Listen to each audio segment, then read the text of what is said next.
నమస్తే, నేను మీ రవికిరణ్ శర్మ, వేలూరి.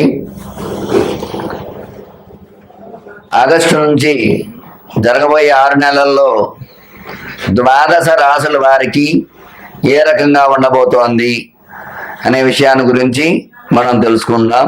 ముందుగా గణపతి అనుగ్రహం కలగాలని ఆ గణపతిని ప్రార్థన చేస్తూ ప్రారంభం చేస్తున్నాం. గజాననం భూత గణాధిసేవితం కపిద్ధజంభో ఫలసార భక్షణం ఉమాసుతం శోక వినాశకారణం నమామి విఘ్నేశ్వర పాద పంకజం. శ్రీ మహాగణాధిపతయే నమో నమః. ముందుగా మేషరాశి వారికి ఈ 6 నెలల్లో ఏ రకంగా ఉండబోతోంది అనే విషయాన్ని గురించి మనం తెలుసుకుందాం. ముందుగా మేషరాశ్యాధిపతి కుజుడు. ఈ కుజుడు అనుకూలంగా ఉన్నాడు. ఈ ఆగస్టు సెప్టెంబర్ నెలలు అనుకూలంగా ఉంది. అక్టోబర్ నెల మిశ్రమంగా ఉంటుంది. నవంబరు, డిసెంబరు, జనవరి నెలలు అనుకూలంగా ఉంటాయి. అయితే ఈ ద్వాదశ రాశుల వారికి శని సంచారము కుంభంలో సంచారం చేయటము, గురుడు వృషభ సంచారం చేస్తూ మధ్యలో వక్రంలోకి వెళ్ళటము, అట్లాగే శని కూడా వక్రంలో ఉన్నాడు. ఇప్పుడు వక్ర శని, వక్ర గురుడు వల్ల కొంచెం ఇబ్బందులు వచ్చే అవకాశాలు ఉన్నాయి. అట్లాగే మీనంలో రాహు సంచారము, కన్యలో కేతు సంచారము జరుగుతుంది. అందువల్ల ఈ యొక్క మేషం, వృషభం, మిథునం, కర్కాటకం, సింహం, కన్య 6 కేతు సంచారం అనుకూలంగా ఉంటుంది. అలాగే భాగ్యస్థానంలో గురు సంచారం జరుగుతుంది. ఈ ఆగస్టు సెప్టెంబర్ నెలలో ఈ భాగ్యంలో గురు కుజులు ఉండడం వల్ల అనుకూలతగా ఉంటుంది.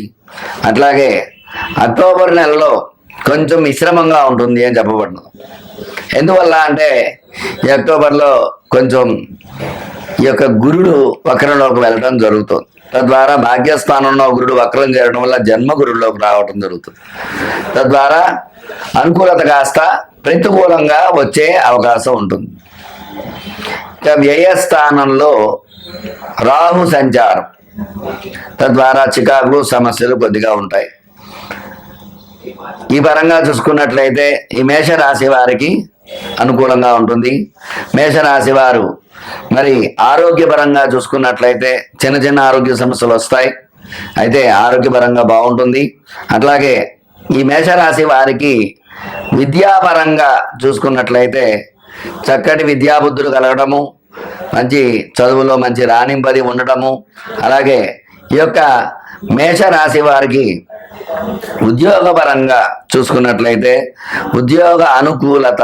ఎందువల్ల అంటే గురుడు భాగ్యస్థానంలో ఉండటం వల్ల ఉద్యోగంలో ఉన్నవాళ్ళు ఉద్యోగంలో ప్రమోషన్స్ రావడము, అట్లాగే విదేశీయానం, విదేశాల్లో ఉద్యోగాలకు వెళ్ళడం, ఇట్లాంటివన్నీ కూడా ఈ మేషరాశి వారికి జరుగుతూ ఉంటాయి. ఇంకా రాశ్యాధిపతి కుజుడు అవడం వల్ల, కుజుడు అనుకూలంగా ఉండటం వల్ల ఈ రాశి వారికి అన్ని అనుకూలతలు వచ్చే అవకాశాలు ఉన్నాయి. ఇంకా ఈ రాశి వారికి వివాహపరంగా చూసుకున్నట్లయితే వివాహ అనుకూలత ఉంది. శుక్రుడు అనుకూలంగా ఉన్నాడు, వివాహకారకుడు. కుజుడు అనుకూలంగా ఉన్నాడు, అందువల్ల వివాహ అనుకూలత ఉంది. అలాగే సంతాన పరంగా చూసుకున్నట్లయితే ఖచ్చితంగా ఈ రాశి వారికి సంతాన యోగం ఉంది. ఎందువల్ల అంటే రాశి అనుకూలంగా ఉండటం వల్ల, కుజుడు అనుకూలంగా ఉండటం వల్ల, కుజుడు సంతానకారకుడు, శుక్రుడు సంతానకారకుడు.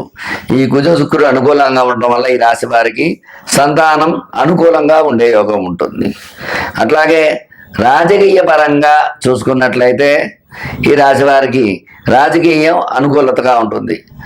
ఎందువల్ల అంటే కుజుడు భాగ్యంలో ఉండడం వల్ల రాజకీయ నాయకులందరికీ కూడా వాళ్ళ అన్నమాట జరగడము, వాళ్ళు చేసే చక్కగా ప్రజల మన్ననలు పొందడము, అట్లాగే ఈ రాజకీయంలో కూడా ఉన్నత పదవులు అధిరోహించడము, ఇట్లాంటి అవకాశాలు అవన్నీ కూడా ఖచ్చితంగా ఈ రాశి వారికి ఉన్నాయి. అట్లాగే ధనపరంగా చూసుకున్నట్లయితే కుజుడు రోగకారకుడు, రుణకారకుడు.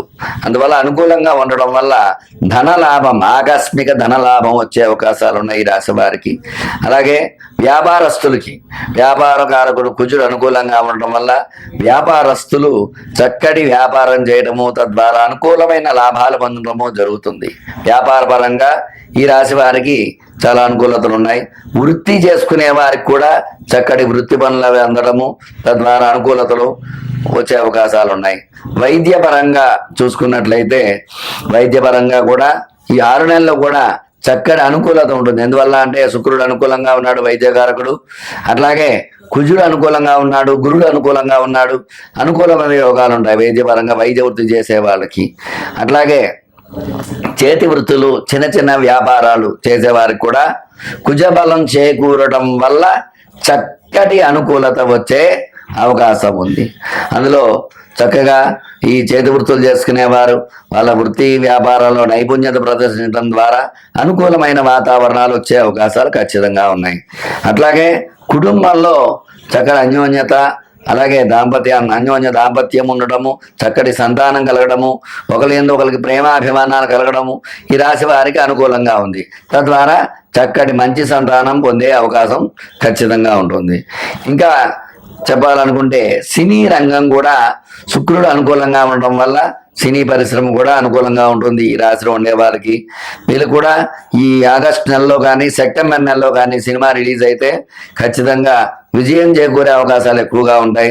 అలాగే అక్టోబర్ నెలలో కొంచెం మిశ్రమ ఫలితాలు ఉన్నాయి. అట్లాగే నవంబరు, డిసెంబరు, జనవరి నెలలు కూడా ఈ రాశికి అనుకూలంగా ఉండడం వల్ల సినీ రంగంలో విజయకేతనం ఎగరవేయటం 5 నెలలు బాగుంది కాబట్టి ఖచ్చితంగా అనుకూలత వచ్చే అవకాశం ఉంటుంది. అట్లాగే వ్యవసాయ రంగం చూసుకున్నట్లయితే వ్యవసాయకారకుడు చక్కగా చంద్రుడు అనుకూలంగా ఉండడం వల్ల, చంద్రబలం చేకూరడం వల్ల, చంద్రుడికి ఆధిపత్యం రావడం వల్ల ఈ 6 నెలలు కూడా వ్యవసాయ పరంగా కూడా చక్కటి అనుకూలతలు వచ్చే అవకాశాలు ఉన్నాయి. మొత్తం మీద చూసుకున్నట్లయితే ఈ రాశి వారికి విద్య, ఉద్యోగం, వ్యాపారం, రాజకీయం, సినీ రంగం, అలాగే వివాహం, సంతానం, అలాగే రియల్ ఎస్టేట్ వ్యాపారం చూసుకున్నట్టయితే రియల్ ఎస్టేట్ రంగం కూడా కుజుడు అనుకూలంగా ఉండడం వల్ల చక్కటి రియల్ ఎస్టేట్లో లాభాలు ఆర్జించడము, చక్కటి అనుకూలత కూడా ఈ రాశి వారికి ఉంది. రియల్ ఎస్టేట్ రంగంలో కూడా అనుకూలత వచ్చే అవకాశం ఉంటుంది.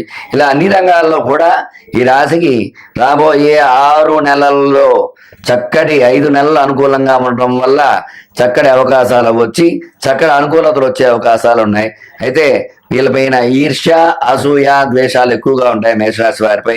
అందువల్ల వీళ్ళు ఏం చేస్తారంటే విశేషముగా కాలభైరవ దండకాన్ని ప్రతి నిత్యము పారాయణ చేసుకోవాలి. కాలభైరవ దండకాన్ని అలాగే విశేషముగా మన్యు పాశుపత హోమం చేసుకోవటము, అట్లాగే సుదర్శన హోమం చేసుకోవడం ద్వారా చక్కటి అనుకూలతలు వచ్చి చక్కటి యోగాలు కూడా వీళ్ళకి వచ్చే అవకాశాలు ఉన్నాయి. ఎందువల్ల అంటే గ్రహ బలం ఉండడం వల్ల ఈర్ష్య, అసూయ, ద్వేషాల నుంచి బయటపడి తద్వారా అనుకూలమైన మార్గంగా వీళ్ళు ఏర్పాటు చేసుకోవడానికి చక్కటి అవకాశం ఉంది. ఈ పరిహారాలు చేసుకున్నట్లయితే మేషరాశి వారికి చక్కటి రాజయోగం కలిగే అవకాశాలు ఖచ్చితంగా ఉన్నాయి. లోకా సమస్త సుఖినో భవంతు.